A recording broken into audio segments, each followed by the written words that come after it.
மத்திய பாஜக அரசுக்கு எதிராக ஒருங்கிணைந்த குரலை வலுப்படுத்துவோம். சென்னையில் கர்நாடகா துணை முதலமைச்சர் டி.கே. சிவக்குமார் பேட்டி.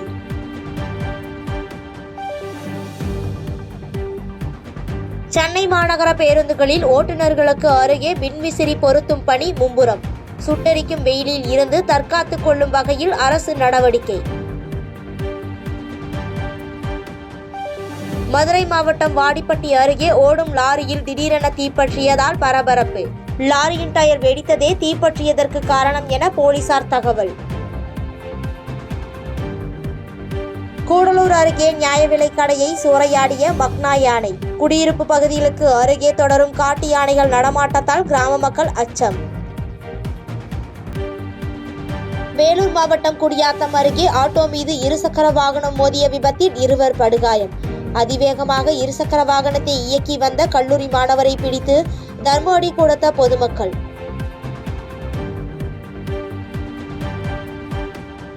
திருப்பூர் அருகே காயத்துடன் சுற்றித் திரிந்த ஆஸ்திரேலியா நாட்டின் அரிய வகை ஆந்தை.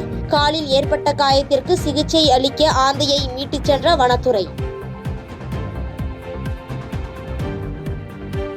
நடிகர் சுஷாந்த் சிங் மரண வழக்கை முடித்துக் கொள்வதாக மும்பை நீதிமன்றத்தில் சிபிஐ அறிக்கை தாக்கல். நடிகை ரியா மற்றும் அவரது குடும்பத்திற்கு மரணத்தில் தொடர்பில்லை என்று விளக்கம். கோவாவில் பிரசித்தி பெற்ற ஷிக்மோ திருவிழா கோலாகலம். நடன கலைஞர்களின் அணிவகுப்பால் களை கட்டிய கோவா. தமிழ்நாட்டின் பல இடங்களில் கொட்டி தீர்த்த கோடை கனமழை. மேட்டுப்பாளையத்தில் வேரோடு சாய்ந்த மரங்கள், ஓசூரில் சாலையில் பெருக்கெடுத்த தண்ணீர்.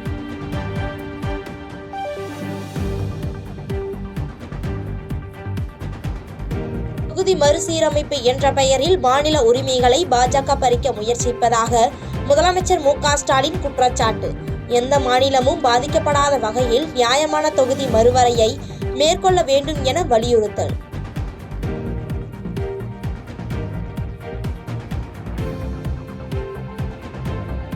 மக்கள் தொகை அடிப்படையிலான மறுசீரமைப்பால் ஏற்படும் பாதிப்பு குறித்து துணை முதலமைச்சர் உதயநிதி ஸ்டாலின் விளக்கம். பிபிடி காட்சிகள் மூலம் மறுசீரமைப்பின் பாதகங்களை கூட்டு நடவடிக்கை குழுவில் எடுத்துரைத்தார்.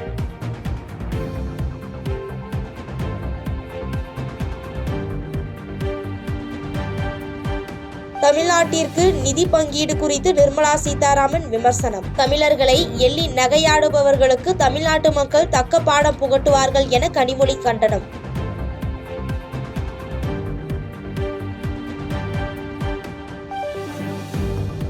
கர்நாடகாவின் அணைக்கல் அருகே 150 அடி உயர கோயில் தேர் கவிழ்ந்து விபத்து. 2 பேர் உயிரிழப்பு, 10க்கும் மேற்பட்டோர் காயமடைந்து மருத்துவமனையில் அனுமதி.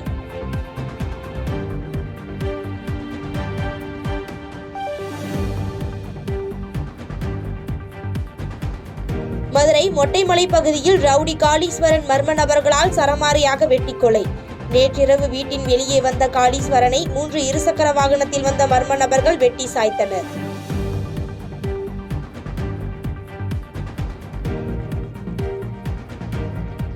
டெல்லியில் யமுனை ஆற்றில் தூய்மை பணிகள் மும்முரம். கழிவுகள், ஆகாய தாமரை செடிகளை அகற்றும் பணியில் தன்னார்வலர்கள் தீவிரம்.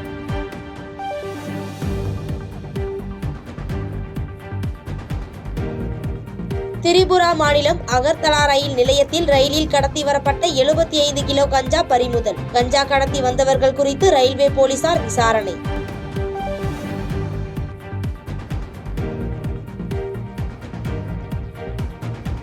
சென்னை சேப்பாக்கம் மைதானத்தில் இன்று நடைபெறும் IPL போட்டியில் சென்னை சூப்பர் கிங்ஸ் மும்பை அணிகள் மோதல்.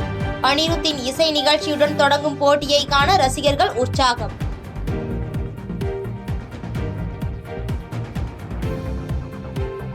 IPL போட்டிகள் நடைபெறுவதையொட்டி சென்னை கடற்கரை வேளச்சேரி இடையே சிறப்பு மின்சார ரயில் சேவை.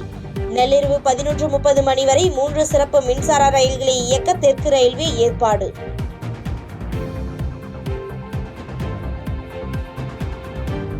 பாதகம் செய்பவரை கண்டால் நாம் பயம் கொள்ளலாகாது பாப்பா.